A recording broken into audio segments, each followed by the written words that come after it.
Everyone, today I will discuss about heating effect of electric current. So now, very first, I'll explain about this topic. So what is heating effect of electric current? It means heat will generate from the electric current. So how to generate heat? We know we have in the domestic, I mean कह सकते हैं कि घर में हमारा bulb जलता है, red bulb, उसमें क्या लगा रहता है? फिलामेंट. बल्ब के अंदर जो लगा रहता है वो फिलामेंट कुछ इस टाइप से होता है. This one filament made by tungsten. Tungsten means alloy material. Tungsten जो होता है आपका tungsten, this is the alloy. अब बोलोगे एलॉय क्या होता है? तो एलॉय आप लोग केमिस्ट्री में पढ़ चुके हो कि it is the mixture of metals. तो ये मिक्सचर ऑफ एलिमेंट्स होता है, मिक्सचर ऑफ एलिमेंट्स. ठीक है, तो ये एलॉय होता है तुम्हारा टंगस्टन. उसी तरह से तुम्हारे घर में जलता है, आयरन चलाते हो, हीटर चलाते हो, तो उसमें जितना भी जो मटेरियल जो जलता है, जो वहाँ पे जल रहा है, रेड होता है वो आपका डिफरेंट टाइप का एलॉय है, जिसके कारण वहाँ पे हीट जनरेट होता है. तो इसका कारण है, आखिर वो जलता क्यों है? हमारे जो तार से कनेक्ट हो, तार क्यों नहीं जलता? देखो, जो तार लगा हुआ है उसका मेल्टिंग पॉइंट बहुत कम होता है इन कंपैरिजन ऑफ एलॉय. तो मेल्टिंग पॉइंट बहुत ज़्यादा होने से ही हम किसी को हीट कर सकते हैं. ठीक है, तो मेल्टिंग पॉइंट ये ज़्यादा होने से हीट होता है. ठीक है, अब कंडीशन यहाँ पे ये है कि ये यदि हीट हो रहा है तो उसका रीज़न क्या है? तो due to collision of electrons, उसके अंदर इलेक्ट्रॉन का कोलिजन होता है, इसके कारण वो हीट होता है. ठीक है, तो हम लोग को इससे रिलेटेड इसको मतलब थ्योरेटिकली हम लोग समझने की कोशिश करेंगे. तो यहाँ पे मान लेते हैं एक कंडक्टर हमारे पास कुछ इस टाइप से है. कंडक्टर मतलब एलॉय भी एक कंडक्टर है. तो हम लोग मान लेते हैं एक कंडक्टर है, एलॉय है सपोज. इसको सपोज हम लोग कर लेते हैं एलॉय है. इसमें करंट पास करा रहे हैं कुछ इस टाइप से. यदि इसमें करंट पास करेंगे तो करंट का डायरेक्शन किधर से देख सकते हो, इधर से जा रहा है. तो इस पॉइंट को मान लेते हैं ए, इस पॉइंट को मान लेते हैं बी. ठीक है, अब जब इसके अंदर इलेक्ट्रॉन्स पास करेंगे तो कॉलिजन के साथ हो रहा है, तो ये हीट जनरेट हो रहा है, यहाँ पे हीट जनरेट कर रहा है. हम जानते हैं हीट एक एनर्जी है, और एनर्जी जो है so energy is the capacity to do work. तो वर्क का यहाँ पे कंडीशन आ रहा है, मतलब इस पॉइंट से इस पॉइंट तक जो वर्क होगा, जो चार्ज पर वर्क करेगा, that means work done per unit charge is potential difference. तो इसके दोनों के बीच में जो मिलेगा हमको क्या मिलेगा? पोटेंशियल डिफरेंस, जो हम लोग पहले भी पढ़ चुके हैं कि दो पॉइंट के बीच में पोटेंशियल डिफरेंस जनरेट होता है. इलेक्ट्रिक पोटेंशियल भी पढ़ चुके हैं, इलेक्ट्रिक पोटेंशियल डिफरेंस भी पढ़ चुके हैं. तो electric potential difference is the formula of electric potential difference is the work done per unit charge. यहाँ पे हम लोग यदि चार्ज कंसिडर करें कि यहाँ पे क्यू चार्ज है, तो पर यूनिट चार्ज, हर एक चार्ज के लिए, पर यूनिट चार्ज के लिए जो हमारा इलेक्ट्रिक पोटेंशियल होगा कुछ इस फार्मूला के बराबर होगा. तो यहाँ से हम लोग बोल सकते हैं कि वर्क जो है किसके बराबर आ जाएगा? वर्क आ जाएगा V इंटू क्यू के बराबर आ जाएगा. तो this is the work. Work हम लोग अभी डिस्कस किए कि वर्क जो है सो एनर्जी के बराबर, एनर्जी जो है सो हीट, मतलब किसी भी तरह का एनर्जी होगा तो वर्क के बराबर होगा. तो हम लोग यहाँ पे वर्क के जगह पे हम डायरेक्ट लिख सकते हैं heat. Heat is equals to V into Q, this one formula for heat. अब अभी इसको और भी एक्सप्लेन करेंगे. जैसे ये तो सिंपल सा एक फार्मूला हो गया, heat is equals to potential difference into charge. ठीक है, जो इस फार्मूला से हम लोग यहाँ पे जनरेट किए. नेक्स्ट वन, अकॉर्डिंग टू हम लोग एक फार्मूला भी जानते हैं for current. I is equals to, we know current is equals to charge per unit charge per unit time. I mean flow of charge with respect to time is called current. So we can write here for charge, charge equals to cross multiplication क्या मिल जाएगा? I T. Q is equals to I T. चाहो तो यहाँ पे capital Q आप रख सकते हो, कैपिटल क्यू. ठीक है, तो क्या हो जाएगा? V, इस क्यू का वैल्यू को यहाँ पे सब्स्टिट्यूट कर दें तो मिलेगा I into T, V I T. This one potential difference, this one current and this one time period. Means यहाँ से पता चल रहा है हीट का एक और फार्मूला. यहाँ से हीट का एक पहला फार्मूला मिला जो है तुम्हारा पोटेंशियल डिफरेंस एंड चार्ज का मल्टीपल. दूसरा मिल रहा है potential difference, current and time का मल्टीपल. अब यदि हम यहाँ पे ओम्स लॉ लगा दें, अकॉर्डिंग टू ओम्स लॉ, हम यदि बोले according to Ohm's law, Ohm's law क्या बताता है? V is equals to I R, this one Ohm's law. तो इस V की जगह पे यदि इस वैल्यू को सब्स्टिट्यूट कर दें तो हमारा रिजल्ट क्या मिलेगा? देखो, H is equals to V की जगह क्या पुट कर दे रहे हैं? I R into this one I into T. इतना मिला. अब क्या हो जाएगा? देखो, I into I square R T. ये मिला हमको हीट का एक formula. H is equals to I square R T. Means हम यहाँ से कह सकते हैं कि करंट, देखो ये इधर से करंट पास हो रहा है और यहाँ पे मेरा रेसिस्टेंस है, और कुछ टाइम तो लेगा यहाँ से यहाँ तक पास होने में. टाइम लेगा, तो टाइम हम बढ़ा भी सकते हैं, घटा भी सकते हैं, तो हम पर डिपेंड करता है कि कितना देर तक आप करंट पास करा रहे हो। तो इससे पता चल रहा है कि हीट जो यहाँ पे जनरेट हो रहा है वो 3 फैक्टर पे डिपेंड करता है।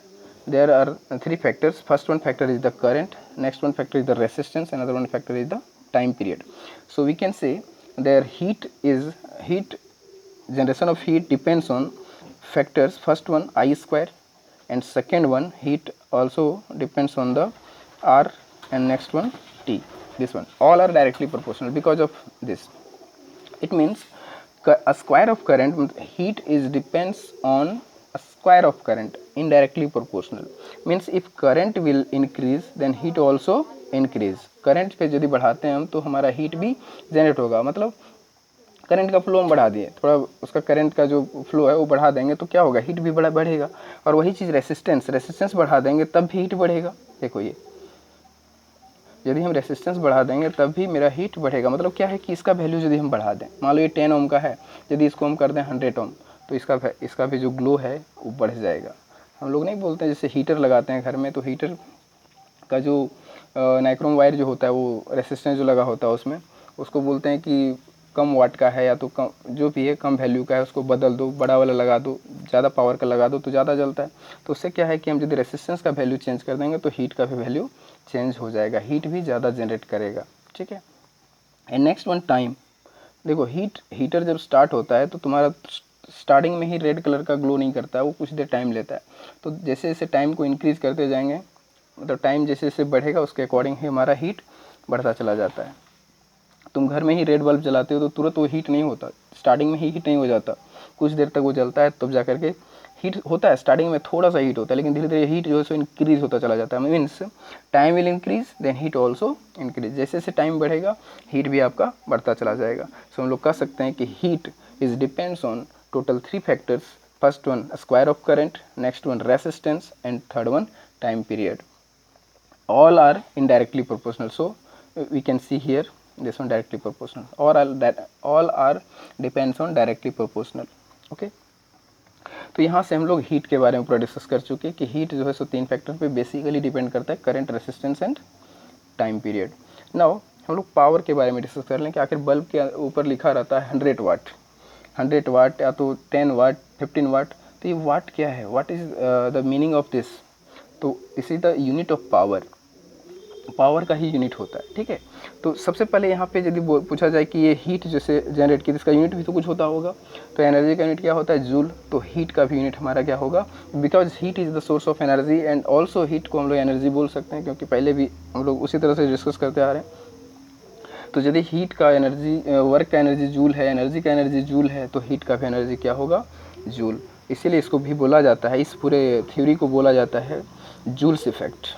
जूल्स इफेक्ट या तो Joule's heating effect, Joule's heating effect of electric current हम लोग बोल सकते हैं इसको.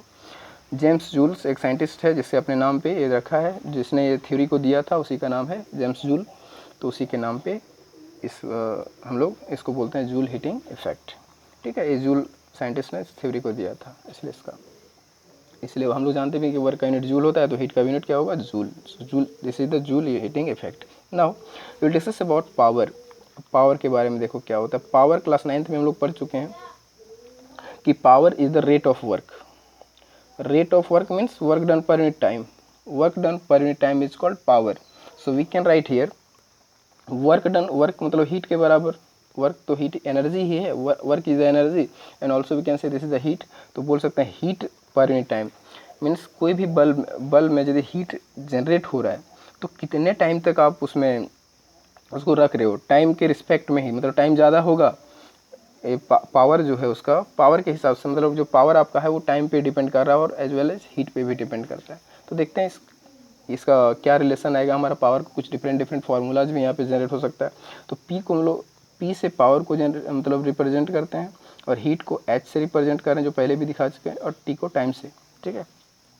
तो देखो नया इक्वेशन हमको यहाँ पे मिलेगा. हम लोग 3 इक्वेशन ऑलरेडी जान चुके हैं. पहला हीट का V into Q, second one heat का equation H is equal to VIT, and third one equation is the I square RT. 3 equation हम लोग को पता है. तो यहाँ पे तीनों इक्वेशंस को एक एक करके पुट करेंगे तो हमको पावर का डिफरेंट वैल्यू मिलेगा. सो देखो फर्स्ट वन H की जगह हम लोग पहले पुट करते हैं स्टार्टिंग वाला, ये वाला. पुट करते हैं v इंटू क्यू। तो v इंटू क्यू पुट करेंगे तो क्या मिलेगा, देखो v into Q divided by v into Q divide by T, ये चीज़ मिला। तो देखो v into Q divide by T लिख सकते हैं ऐसे, तो क्या मिलेगा q into by T is equals to current, यहाँ से देख सकते हो I is equals to Q by T. इसको यहाँ पे हम लोग पुट कर देंगे तो क्या मिलेगा v इंटू आई। मतलब पावर का एक फार्मूला मिल चुका आपको। This is the product of potential difference and current. Power is the product of potential difference and current, एक फार्मूला यहाँ से मिल गया आपको पावर का। नेक्स्ट वन, पावर का फार्मूला देखते हैं। दूसरा क्या आता है पावर का, तो पावर इज इक्वल्स टू, हम लोग यहाँ फिर से लिखें कि एच बाई टी ही होता है, एच बाई टी। अब दूसरा हीट का फार्मूला यहाँ पे पुट कर दो, this one V I T, तो यहाँ पे पुट करेंगे V I T divide by T, फिर भी वही चीज़ रिलेशन आ गया, देख लो P is equals to V upon I. मतलब दोनों कंडीशन से आपको बता दिया, आप वहाँ पुट करो, यहाँ पुट करने के बाद ये रिलेशन मेरा आया था। तो एक रिलेशन हमको P इक्वल टू वी आई अभी तक मिल चुका है। नेक्स्ट वन हम देखते हैं ट्राई करके इसको, तो इससे क्या मेरा दूसरा रिलेशन मिलता है पावर का, तो देखते हैं P is equals to we know H by T, so H is equals to we have I square R T divide by T, T going to cancel, so this relation will be I square R. मतलब एक power का आपका एक और relation मिल गया आई square are. ठीक है, दो रिलेशन हम लोग मिल चुका पावर का। ये डिफरेंट वैल्यू इसलिए हम लोग निकाल रहे हैं क्योंकि न्यूमेरिकल जब आप सॉल्व करोगे तो आपको जिस तरह से पूछा जाएगा, मान लो करंट और रेजिस्टेंस दिया रहेगा तो पावर पूछेगा तो आप निकाल सकते हो। इसमें क्या है कि पोटेंशियल डिफरेंस और करंट जिसे दिया रहेगा तो पावर पूछेगा तो आप निकाल सकते हो, है ना। और पावर का यूनिट होता है वाट। ठीक है, यहाँ पे इसका यूनिट जो होता है जूल पर सेकेंड, और जूल पर सेकेंड को ही हम लोग बोलते हैं watt, WATT watt. Okay, so it's, और इसको इंडिकेट करते हैं W से, तो इसका यूनिट जो आएगा वो वाट में आएगा। इसीलिए हमारा बल्ब के ऊपर में लिखा रहता है 100 वाट एंड 15 वाट जो भी, तो पावर बताता है, rate of power, rate of work बताता है। ठीक है, कि वर्क कितना देर तक कितने टाइम के लिए हो रहा है, उसके अकॉर्डिंग हमको पावर पता चलता है। ठीक, तो ये दो रिलेशन हम लोग को पता चल गया। अब चाहो तो यहीं से हम लोग इसको चेंज कर, रेसिस्टेंस को चेंज करके निकाल सकते हैं कि एक नया रिलेशन और एक और रिलेशन हो सकता है। देखो कैसे होता है, आई की जगह हम लोग वैल्यू पुट करेंगे। देखो इसी में क्या रिलेशन आएगा, P is equals to I square R we have, so according to Ohm's law we know V is equals to I R, so I is equals to V by are.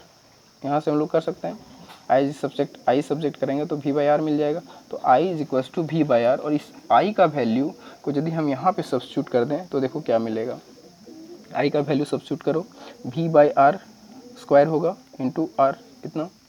अब क्या होगा, ऊपर V square divide by R square, इसको squaring को तोड़ रहे हैं, हटा रहे हैं, तो इंटू आर, एक आर कैंसिल हुआ, तो क्या रिजल्ट मिला, V स्क्वायर बाई आर। तीन फार्मूला हम लोग यहाँ पावर का देख लिए। पहला फार्मूला हमारा क्या हो गया, पावर का फार्मूला पहला हो गया V I, second one formula I square R, and third one formula V square by R. तो इस तरह का तीन फार्मूला हम लोग यहाँ पे फिलहाल पढ़ चुके हैं, जो हम लोग को न्यूमेरिकल के लिए बहुत ही काम आएगा। ठीक है, और हीट के लिए भी तीन फार्मूला हम लोग जान चुके हैं। तीन फार्मूला, ये तो सिंपल है, इसमें चाहो तो तुम इसको लेके यूज़ कर सकते हो। जैसे हीट का हम पहले यहाँ पे लिख के दिखा देता हूँ कि हीट का पहला है V I T first one, and second one हमको मिला था H इज इक्वल्स टू ये आई स्क्वायर आर टी, दो इक्वेशन मिला।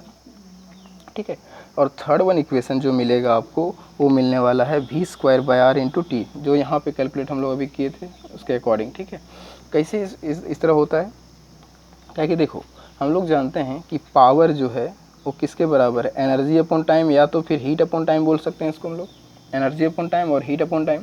सो if you want to find energy from here, energy यदि आपको निकालना है या तो हीट निकालना है, जो भी निकालना है एक ही चीज़ है, हीट एंड एनर्जी, तो क्या क्रॉस मल्टीप्लिकेशन आपको क्या मिल जाएगा, P into T, power into time. ठीक है, तो पावर इंटू टाइम, पावर का कोई भी फार्मूला तुम यूज़ कर लो, जैसे वी आई है, वी आई, तो वी आई यहाँ पे लगा दिए, और इंटू टाइम है तो वी आई टी, देखो यही चीज़ मिला, हीट का मिल गया फार्मूला। तुम जिधर से भी कोशिश करो फार्मूला आपको एक ही मिलने वाला है। तो हम लोग फाइनली बहुत सारा फार्मूला पढ़ चुके। फार्मूला जो है हीट का 3 और पावर का भी 3, यहाँ पे लिख के वो टोटल दिखा देता हूँ। First one formula V I T, second one formula I square R T, and third one formula V square by R into T, ये तीन फार्मूला। ठीक है। एंड नेक्स्ट वन पावर का फॉर्मूला, टाइम को सिर्फ हटा दो क्योंकि rate of power is called work, rate of work is the power, so सिर्फ टाइम को हटा देंगे क्योंकि वर्क डन अपॉन टाइम या तो h/t बोल सकते हो। तो सबका हीट का वैल्यू हीट की जगह सब्स्टिट्यूट करेंगे, टाइम से कटेगा, सबका वैल्यू हमारा डिफरेंट डिफरेंट मिल जाएगा। सो P इज इक्वल्स टू क्या मिलेगा, पहला टाइम हटा दो तो क्या मिलेगा VI, सेकेंड वन क्या मिलेगा P is equals to I²RT, तो सिर्फ I²R मिल जाएगा। एंड थर्ड वन V²/R मिलेगा। ये चीज़ है, 3 इधर पावर का फॉर्मूला और 3 हीट का फॉर्मूला मिल गया। आप ये सब फार्मूला को यूज़ करके न्यूमेरिकल सॉल्व कर सकते हैं। So thank you for this today lecture. And आप इस फार्मूला को यूज़ करके न्यूमेरिकल सॉल्व करें। जो भी न्यूमेरिकल सॉल्व नहीं होगा कमेंट करें। Thank you for watching.